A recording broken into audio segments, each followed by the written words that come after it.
오늘은 여러분이 보내주신 그 애니메이션 산업 관련 자료들, 이걸 좀 깊이 파헤쳐볼까 하는데요. 특히 요즘 많이 얘기 나오는 위기론이 있잖아요. 그리고 또 그 속에서 보이는 새로운 기회들, 거기에 좀 초점을 맞춰보려고 해요. 사실 요즘 애니메이션 업계 분위기가 좀 뒤숭숭하다는 얘기 많죠. 뭐 할리우드 대형 스튜디오들, 거기서 막 대규모 해고 소식 나오고, 또 인공지능, AI가 일자리 뺏을 거다, 이런 전망까지. 듣기만 해도 좀 불안해지는 소식들이긴 한데요. 근데 또 동시에 이런 상황에서도 독립 애니메이션들은 오히려 힘을 내고 있고 또 AI를 기회로 쓰려는 움직임도 있단 말이죠. 그래서 이번 딥다이브의 미션은 이 복잡하게 얽힌 상황의 핵심을 딱 짚어내서 여러분이 이 변화의 의미를 좀 다각도로 보실 수 있게 돕는 겁니다. 자, 그럼 본격적으로 한번 들어가 볼까요? 네. 그 보내주신 자료들을 보면요. 이게 확실히 좀 위기 상황이구나 하는 지표들이 딱 눈에 띄긴 합니다. 예를 들어 2024년 2분기 미국 애니메이션 제작 편수요. 이게 2년 전하고 비교했을 때 무려 40%나 줄었다는 수치가 있어요. 이건 정말 큰 폭의 하락이죠. 40%나요? 와, 정말 충격적인데요?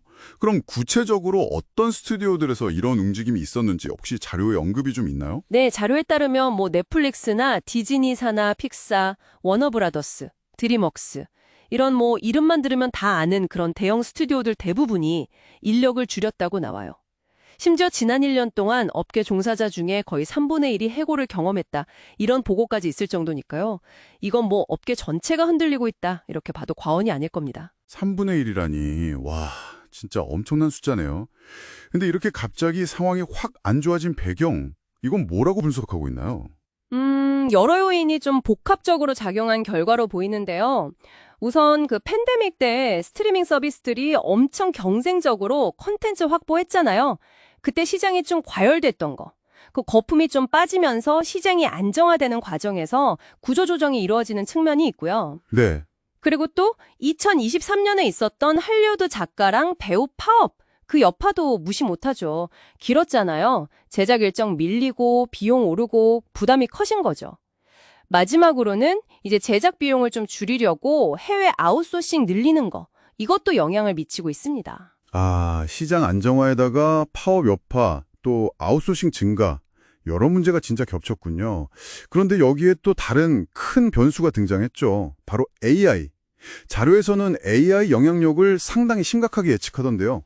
그렇습니다. 일부 자료에서는 AI 기술이 계속 발전하면 애니메이션 제작의 상당 부분을 자동화할 수 있다.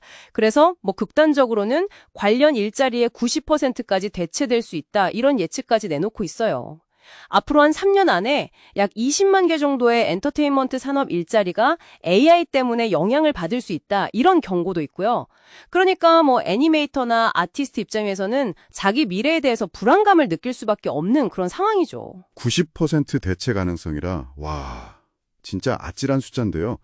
하지만 또 자료들을 보면 이런 위기 속에서도 새로운 가능성을 찾는 움직임도 분명히 보인단 말이죠. 이 부분이 좀 흥미로운데요. 맞습니다. 그러니까 대형 스튜디오들이 어려움을 겪는 동안에요. 오히려 상대적으로 저렴한 제작 툴, 그리고 소규모 팀의 열정, 이런 걸로 무장한 독립 애니메이션들이 주목받기 시작했다는 점이에요. 특히 AI 기술에 대한 시각이 좀 흥미로운데요.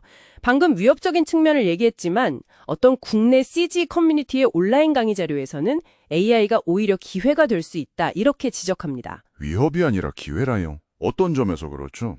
그러니까 초기 자본이나 기술력이 좀 부족한 신진 창작자들 있잖아요. 혹은 소규모 팀들.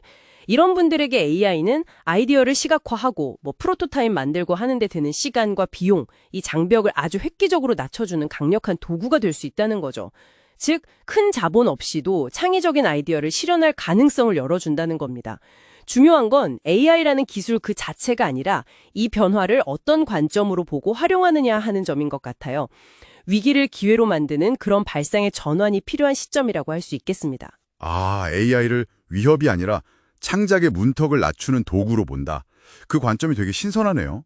그런 관점에서 보면 또 최근 주목받는 닥터 비팡 같은 국내 애니메이션 시도도 더 의미 있게 다가오는 것 같고요. 정확합니다. 닥터 비팡은 그 K-팝 연습생들의 치열한 현실, 이거 우리한테 굉장히 친숙하면서도 또 깊이 있는 소재잖아요.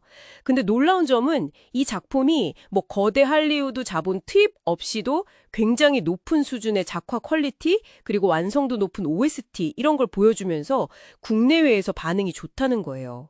이게 뭘 보여주냐면 자본 규모랑 작품의 질이 꼭 비례하는 건 아니다. 그리고 AI가 쉽게 따라할 수 없는 인간 고유의 창의성, 경험에서 나온 스토리텔링의 힘, 이게 여전히 중요하다는 걸 보여주는 아주 강력한 사례죠.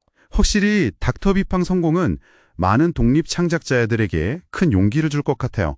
단순히 기술적인 걸 넘어서 결국 우리가 공감할 수 있는 이야기를 얼마나 잘 풀어내느냐, 이게 핵심이라는 거겠죠? 네. 그리고 또 주목할 점은 아티스트들의 반응입니다.